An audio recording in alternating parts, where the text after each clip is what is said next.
Praise the lord. ప్రభునామమునకు స్తోత్రములు కలుగునుగాక.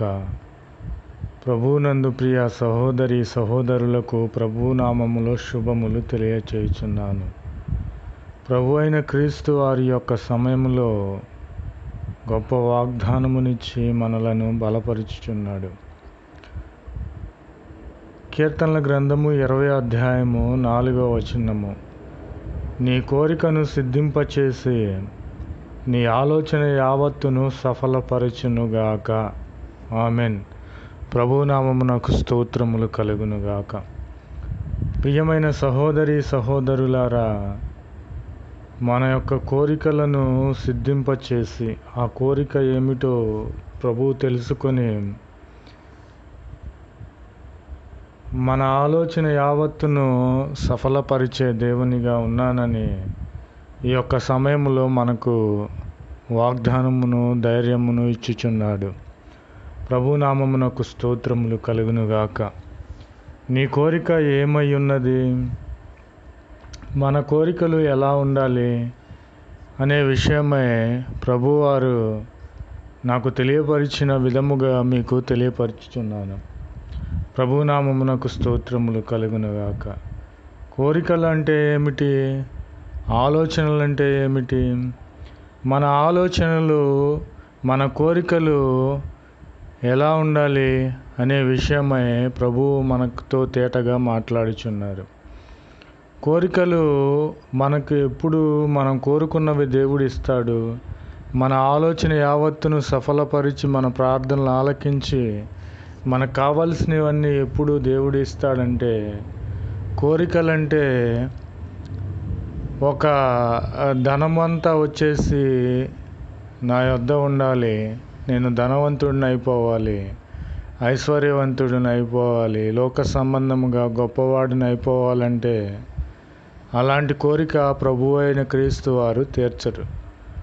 ఆయన సమస్తము చేయగల సమర్థుడైనను అలాంటి కోరికలు కోరుకొని ఎడల, మన ఆలోచనలు ఆ విధముగా ఉన్న ఎడల అవి ఆత్మ సంబంధమైన కోరికలు కాదు, ఈ లోక సంబంధమైన కోరికలు. అవి ఆత్మ సంబంధమైన ఆలోచనలు కాదు, ఈ లోక సంబంధమైన ఆలోచనలని ప్రభు అయిన క్రీస్తు వారు తెలియపరుచున్నారు. కాబట్టి మన కోరికలు, మన ఆలోచనలు ఎలా ఉండాలి? మన కోరికలు ఎలా ఉండాలంటే, ప్రభు అయిన క్రీస్తు వారు తన యవ్వన రక్తమును కల్వరి సిలువలో మన కొరకు మరణించాల్సిన మన కొరకు ఆయన మరణించి మనల్ని బ్రతికించి ఉన్నాడు. కాబట్టి ఆయన పరిశుద్ధ రక్తములో కడగబడిన మనము పరిశుద్ధంగా ఉండాలి, పరిశుద్ధంగా జీవించాలి, ఆత్మఫలములు ఫలించాలి, దేవునితో అంటుకట్టబడాలి, మన పేరులు జీవ గ్రంథమందు లిఖించబడాలి. మనమందరము కూడా ఆత్మీయత కలిగిన వారమై ప్రభువుతో పరలోక రాజ్యములో చేరాలి, ఆయనతో రాజ్యము చేయాలి. ఇవి మన కోరికలు. ఇలా ఉండాలి, మన ఆలోచనలు ఇలా ఉండాలి. అంతేగాని పాపము చేద్దామని కోరిక ఉండకూడదు, వ్యభిచారము చేద్దామని ఆలోచన ఉండకూడదు. ఇవి ప్రభువు వారు ఏమాత్రము కూడా తీర్చరు.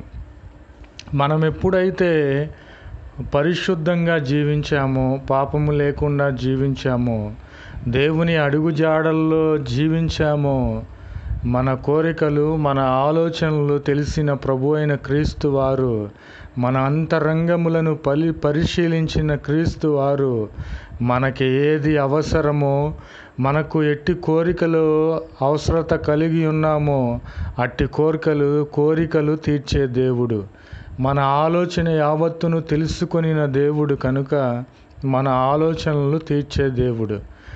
కాబట్టి మనము పరిశుద్ధంగా ఉండాలి, పాపము లేకుండా ఉండాలి, ఆత్మఫలములు ఫలించాలి, దేవునితో అంటుకట్టబడాలి, దేవుని అడుగుజాడల్లో నడవాలి, దేవునితో మనము ముఖాముఖిగా మాట్లాడాలి, దేవునితో సహవాసము చేయాలి. సహవాసము అనగా మనము పరిశుద్ధ గ్రంథమును చదవాలి, దేవునితో మనము మాట్లాడాలి, ప్రార్థన చేయాలి, దేవునితో పెనుగులాడాలి, నశించున్న ఆత్మల రక్షణ కోసరము మనము ప్రార్థన చేయాలి. ఇదే సహవాసం. ఈ సహవాసములో మనము ఉన్న ఎడల ప్రభువైన క్రీస్తు వారు మన కోరికను సిద్ధింపచేసి మన ఆలోచన యావత్తును సఫలపరచునుగాక. Amen, amen, amen.